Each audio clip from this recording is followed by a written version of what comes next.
還記得小時候阿嬤的皂角邊總是放着一個白瓷罐嗎？掀開蓋子，裡面是凝得雪白的豬油。放學回家肚子餓，阿媽挖一匙豬油，拌上熱騰騰的白飯，淋幾滴醬油膏，再撒一點油蔥酥，那個香氣很多人一輩子都忘不了。那個年代家家戶戶都用豬油，逢年過節到肉攤買豬板油回來，小火慢慢煸，煸出來的油渣捨不得丟，拿去炒高麗菜又是一道菜。過年前的皂角更熱鬧，炸年糕、炸肉丸，靠的都是那一鍋豬油。半桌師傅的白菜滷，起鍋前也要加一匙豬油蔥，整鍋香氣才會醒過來。可是不知道從什麼時候開始，這個白瓷罐從台灣人的廚房裡消失了，取而代之的是一桶一桶的沙拉油、葵花油、調和油。長輩開始被告誡，豬油是心血管的敵人，吃豬油血管會堵住，改吃植物油才健康。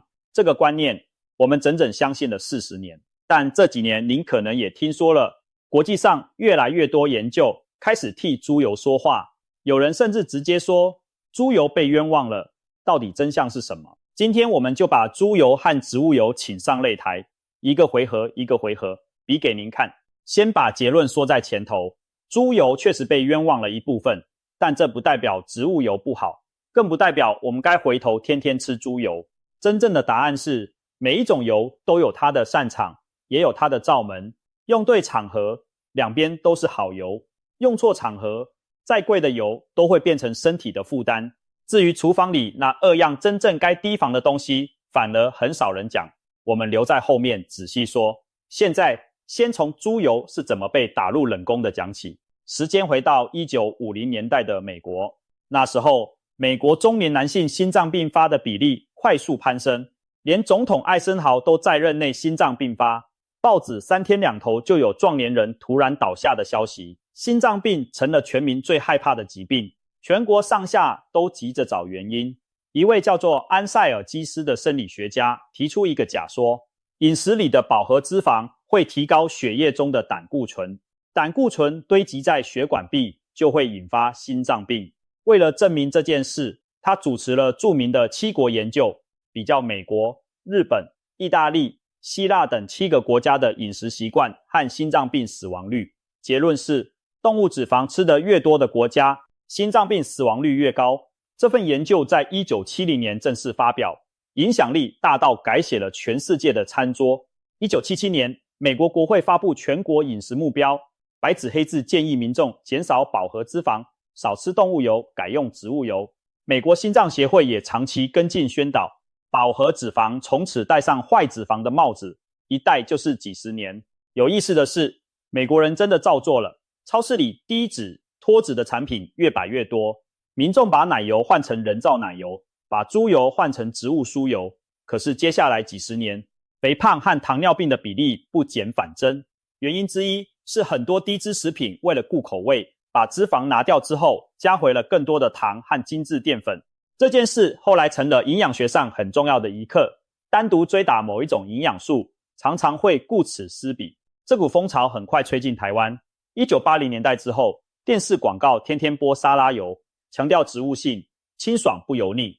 媽媽教室、烹飪節目也跟着改用沙拉油示範。學校課本教的是動物油含飽和脂肪，要少吃，植物油含不飽和脂肪比較好。再加上豬油要自己煸，要過濾，要保存。沙拉油開瓶就能倒，方便太多，價格又穩定。加上外食興起，自助餐、麵攤為了成本和方便，也整批改用桶裝沙拉油。就這樣，短短10幾年，豬油從台灣廚房的當家主角，變成健康講座裡的反面教材。阿嬤的白瓷罐也就悄悄收進了櫥櫃深處。說句公道話，當年的轉變不能全怪誰，那是全世界一起相信的科學結論。醫界、營養界都是照着當時最好的證據給建議。科學本來就是這樣，新的證據出來就修正舊的說法。重要的是我們願不願意跟着更新。不過後來的科學界回頭檢視這段歷史，發現當年的定罪有幾個站不穩的地方。第一，7國研究挑選國家的方式受到質疑。當時手上其實有20幾個國家的資料，發表時只呈現了趨勢最漂亮的幾個，像法國人奶油、動物脂肪吃得不少，心臟病比例卻偏低。這個現象後來被稱為法國悖論，在原本的架構裡解釋不通。第二，這類研究屬於觀察性研究，只能看到關聯，不能證明因果。動物油吃得多的國家，往往抽菸率、糖的攝取量、生活形態也不一樣，很難把賬全部算在脂肪頭上。第三，也是影響最深遠的一點，當大家急着把動物油換掉的時候，替代品出了大問題。食品工業用部分氫化的植物油做出酥油和人造奶油，標榜植物性更健康，結果裡面的反式脂肪後來被證實對心血管的負面影響比飽和脂肪更明確。這段歷史等一下講到真正該怕的東西會再仔細說。那麼現代研究是怎麼一步一步修正的？我們分3件事來講：成分、耐熱還有比例。聽起來有點學問，別擔心，我們用廚房裡聽得懂的話，一項一項說。先講成分，很多人以為豬油整罐都是飽和脂肪，其實不是。豬油的脂肪酸組成，大約40%是飽和脂肪，45%左右是單元不飽和脂肪酸，剩下約1%是多元不飽和脂肪酸。單元不飽和脂肪酸是什麼？就是橄欖油最引以為傲的油酸。換句話說，豬油裡面含量最高的成分和橄欖油的主成分是同一種東西。相比之下，奶油的飽和脂肪大約6%，椰子油甚至超過8%。豬油在動物油家族裡其實算是溫和派，而且傳統豬油都是家裡現編現用，不需要經過複雜的加工手續。這一點也常被拿來和高度精緻的種子油做對比。至於飽和脂肪本身的罪名，2010年和2014年，國際期刊先後刊出大型統合分析，把幾十萬人的長期追蹤資料放在一起重新計算，發現飽和脂肪攝取量和心臟病之間的關聯沒有當年想的那麼強，而且用什麼東西取代很關鍵。如果少吃了飽和脂肪，卻多吃精緻澱粉和糖，對心血管一點好處都沒有。這裡要特別說清楚，平反不等於無罪開釋。目前世界衛生組織和台灣衛福部的建議都一樣，飽和脂肪最好控制在每日總熱量的 10% 以內。修正的重點在於，飽和脂肪從十惡不赦的重犯改判成需要節制的普通食材，這就是所謂的被冤枉40年。順着這條修正的路，連帶被平反的還有膽固醇。過去大家不敢吃蛋黃，怕膽固醇超標。後來研究確認，一般健康的人血液裡的膽固醇大部分是肝臟自己制造的，從食物吃進來的影響比想象中小。所以2015年之後，美國的飲食指南不再對食物中的膽固醇設定攝取上限，雞蛋這才跟着翻了身。豬油、雞蛋、奶油這一整排傳統食材罪名都比當年輕了，這是近40年營養學最大的轉彎之一。再講耐熱，挑油的時候，大家常聽到發煙點3個字，指的是油開始冒煙，加速變質的溫度。豬油的發煙點大約在190度到200度之間，精緻沙拉油可以到230度左右。單看數字，好像植物油更耐熱，這也是早年推廣植物油的理由之一。但近年油脂化學的研究提醒我們，發煙點只是表面，真正關鍵的是氧化穩定性。道理是這樣的，脂肪酸的結構裡有一種叫做雙鍵的連結，雙鍵越多，遇到高溫越容易氧化裂解產生醛類，這些對身體不利的物質，油也更容易裂化變質。飽和脂肪沒有雙鍵，像一根直挺挺的鐵棍，怎麼燒都不太變形。單元不飽和脂肪酸有一個雙鍵，還算穩重。多元不飽和脂肪酸有2個以上的雙鍵，最怕熱。而大豆油、葵花油、玉米油這些常見植物油，多元不飽和脂肪酸的比例都在50%上下，拿來大火爆炒，長時間油炸，反覆使用，氧化裂變的速度會比豬油快得多。歐洲就有研究團隊做過實驗，把不同的油放在家庭常用的煎炸溫度反覆加熱，結果多元不飽和偏高的油產生的醛類物質明顯比橄欖油、豬油這類穩定的油多。也就是說，從前只用發煙點的高低來選油，其實只看對了一半。論長時間高溫下的穩定度，豬油反而是資優生。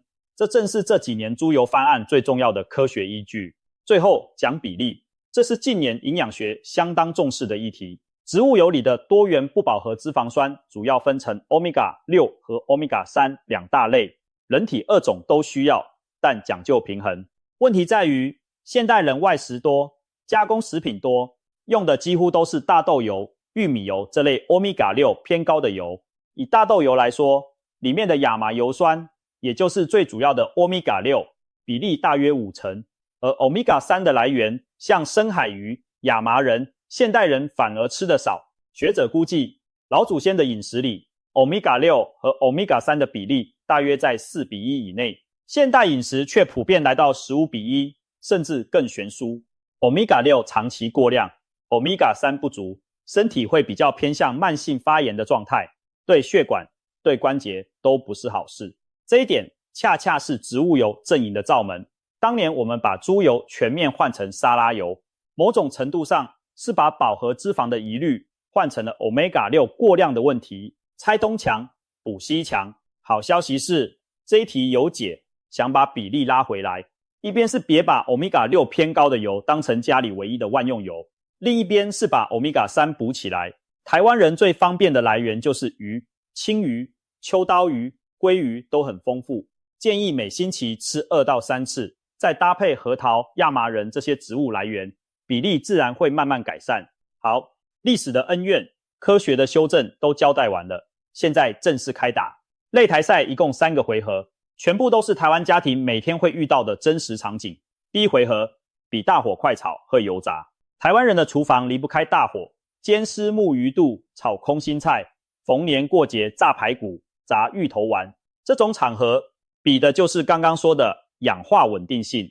豬油4成飽和加上4成5單元不飽和，結構穩定，高溫下不容易變質，炸出來的排骨還帶着特有的香氣。這是他稱霸台灣廚房幾十年的本事。植物油這邊也不是全軍覆沒，台灣本土的苦茶油單元不飽和脂肪酸將近8成，比橄欖油還高。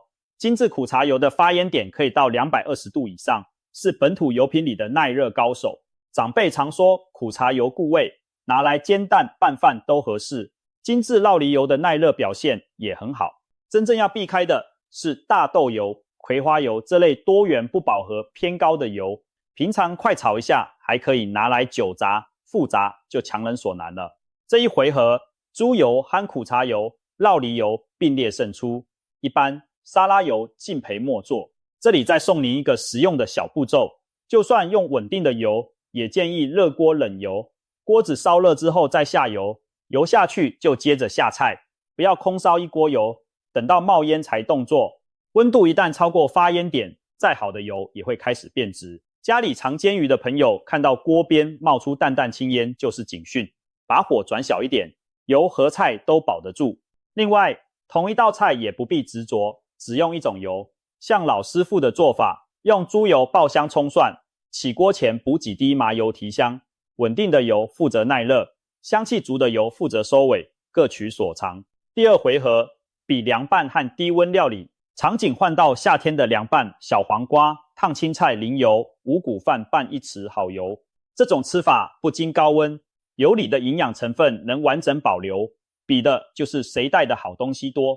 初榨橄欖油有豐富的橄欖多酚和維生素 E， 地中海飲食的好名聲有它一份功勞。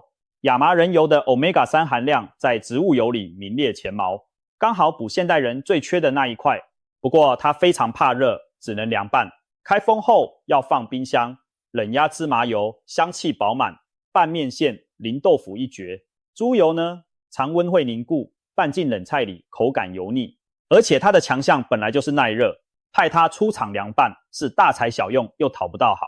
硬要說例外，大概只有溫熱的豬油蔥淋燙青菜這種老吃法，但那算溫食，不算真正的涼拌。挑涼拌油也有訣竅，買橄欖油認明冷壓初榨的標示，選深色玻璃瓶包裝，比較不怕光線破壞。開瓶後聞得到淡淡果香，尾韻帶一點辛辣感，通常品質不差。亞麻仁油這類嬌貴的油，寧可買小瓶勤更換，也不要買大罐放到走味。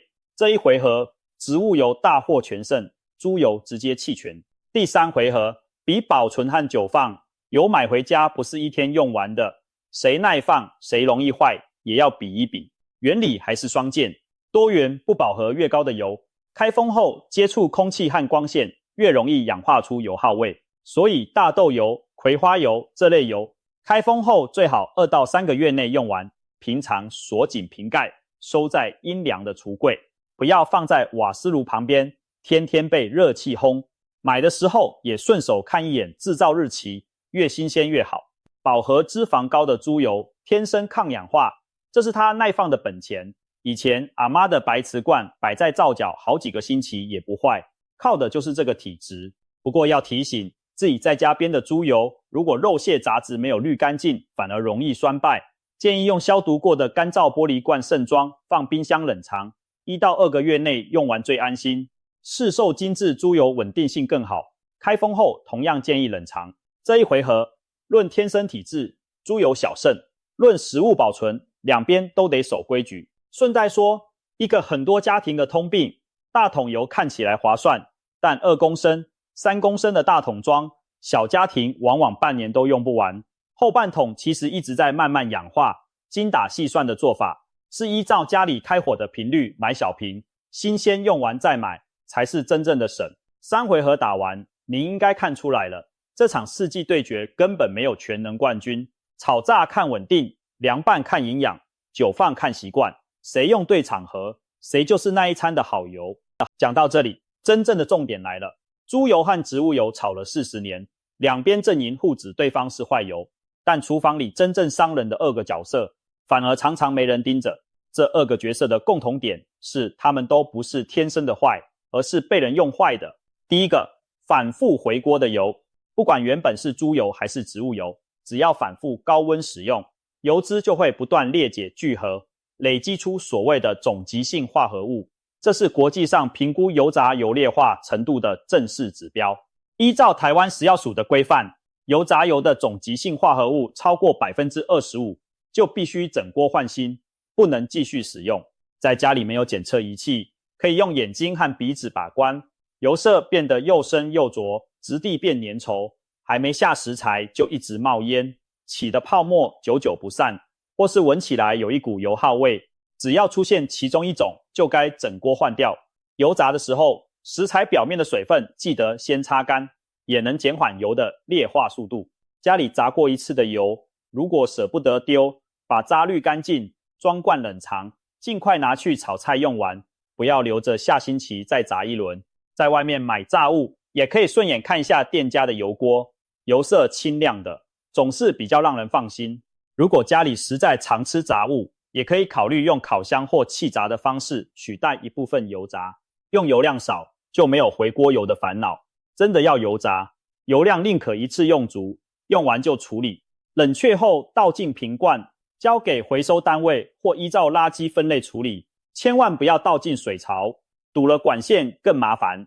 第二個，部分氫化油，也就是人工反式脂肪的主要來源。前面說過，當年為了取代動物油，食品工業把液態植物油部分氫化，做成酥油、人造奶油、白油，便宜、耐放、口感酥脆，一度被當成比豬油健康的植物性選擇。麵包店、餅乾工廠用了幾十年，後來大量研究證實，部分氫化過程產生的反式脂肪會提高低密度脂蛋白膽固醇，也就是俗稱的壞膽固醇，同時降低高密度脂蛋白膽固醇，也就是好膽固醇。一升一降，對心血管的負面影響比飽和脂肪更明確，這是營養學界少見的高度共識。台灣的因應算是明快，衛福部公告，從2018年7月1日起，食品中不得使用不完全氫化油，把最大的漏洞堵上了。不過，選購包裝食品時，還是建議養成習慣，看一眼營養標示的反式脂肪欄位，再掃一下成分表有沒有氫化植物油、植物性酥油這類字眼，特別是酥皮點心、千層派、夾心餅乾這些品項。這裡有一個小知識，依照台灣的標示規定，每100克食品的反式脂肪含量不超過 0.3 克就可以標示為0，所以標0不代表完全沒有。酥脆類的點心淺嘗就好，不必因為標示是0就放心多吃。順帶一提，天然乳製品和牛羊肉裡也有微量的天然反式脂肪，和人工氫化的來源不同，不必過度擔心。另外還有一件事，油的來源要可靠。2014年台灣發生過劣質油事件，很多人記憶猶新。買油認明信譽良好的品牌，完整的標示和有效期限，想自己編豬油，就跟熟識的肉攤買新鮮的豬板油，當天編，盡快冷藏，把來源顧好，比在網絡上爭論哪一種油最健康實際得多。所以豬油被冤枉了40年，平反歸平反，結論並不是叫大家回頭天天豬油拌飯，而是學會用對場合比較務實的做法，是家裡準備2到3種油，各司其職。舉個例子，備一罐豬油或苦茶油，專門對付大火快炒和偶爾的油炸；備一瓶初榨橄欖油或冷壓麻油，負責涼拌淋醬和小火料理。預算允許的話，再添1小瓶亞麻仁油補 Omega-3， 開封後放冰箱2個月內用完。這樣每種油都站在自己最擅長的位置，攝取的脂肪酸種類也自然分散，不會單一種吃過頭。有朋友會問，那調和油呢？市面上的調和油就是把2種以上的油混在一起賣，品質好壞差很多。關鍵是看成分表排在第一位的是哪種油，以及您拿它做什麼料理。原則跟今天講的一樣，場合對了，它就是好油。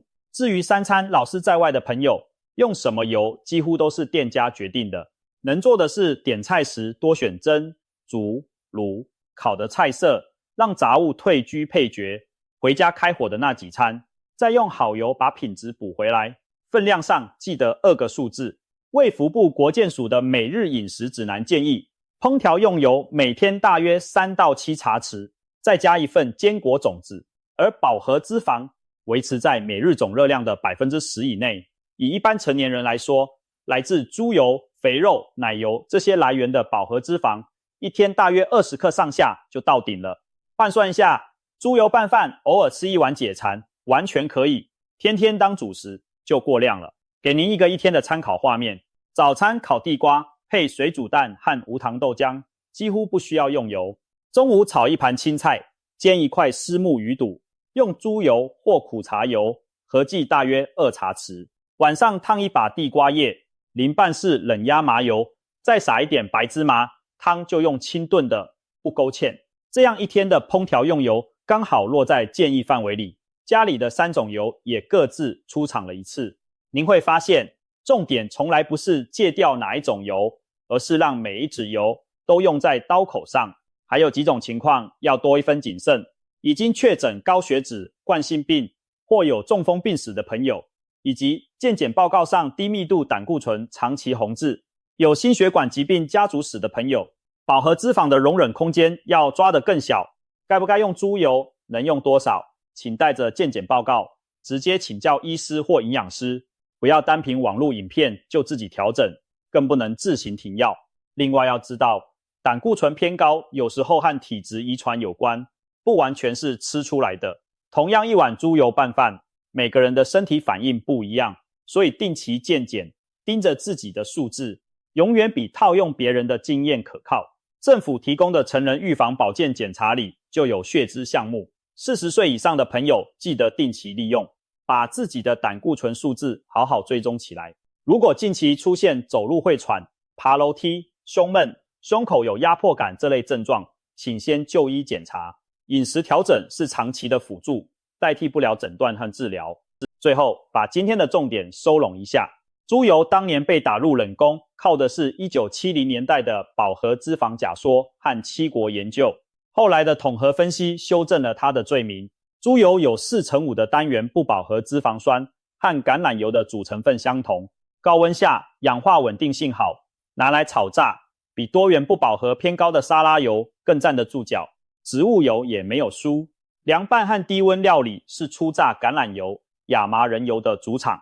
Omega-3 更是豬油給不了的養分。真正要提防的，從來不是豬油或植物油本身，而是反覆使用的回鍋油和氫化油。前者看油色、聞油味，勤更換；後者看標示，避開它。家裡的油，再記住3件小事：買小瓶，放陰涼，開封後盡快用完。記住這3句話：炒炸交給穩定的油，涼拌交給營養的油，所有的油都控制總量，顧好來源。阿嬤的豬油拌飯不是毒藥，也不是仙丹，它就是一碗承載時代記憶的家常味，懂得它的脾氣，用對它的場合，偶爾吃上一碗，安心也開心。